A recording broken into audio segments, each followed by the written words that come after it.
Ronelda. Ronelda was my older sister from Ma's first marriage to Roland Robinson. They were both teenagers. After their divorce, he moved to California, married again, and later was killed in a car accident.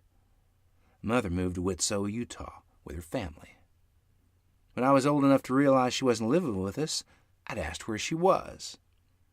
"Well," Mother sighed softly and replied, "Ronelda was about 2 years old when you were born. Your father wasn't very nice to her. He'd pick on her all the time." "Like he does me sometimes?" I asked, not quite understanding why she didn't live with us. "Did he give her to the Indians?" Remembering Father telling me that if I didn't behave, he'd give me to the Indians. "For goodness sake, boy, where do you ever get an idea like that?" she asked.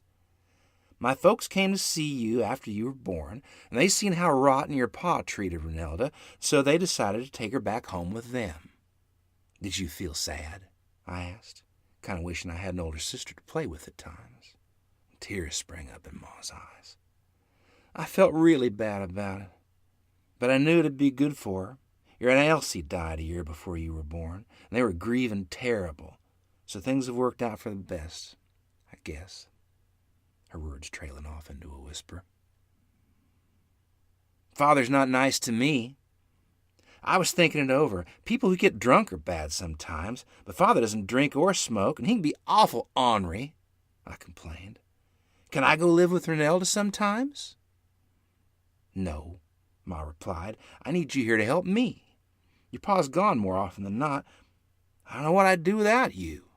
"Was anybody nice to her?" I asked. "Most every one of your pa's folks, especially your Uncle Freeland.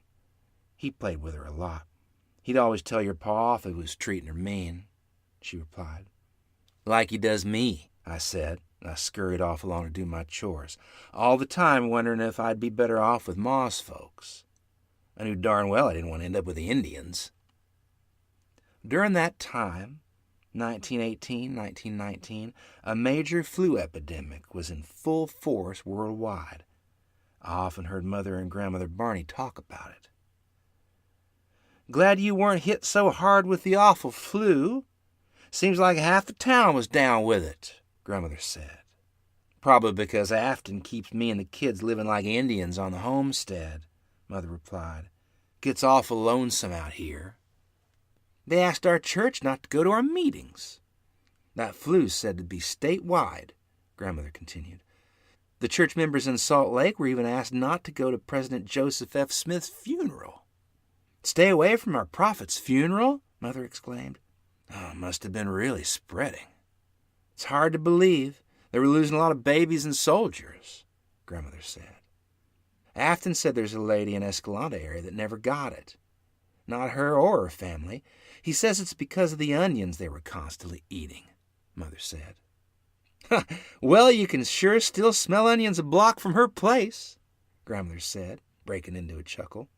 "She's a good lady. She took in a lot of town folks and nursed them back to health." "What's a flu epidemic?" I asked, puzzled.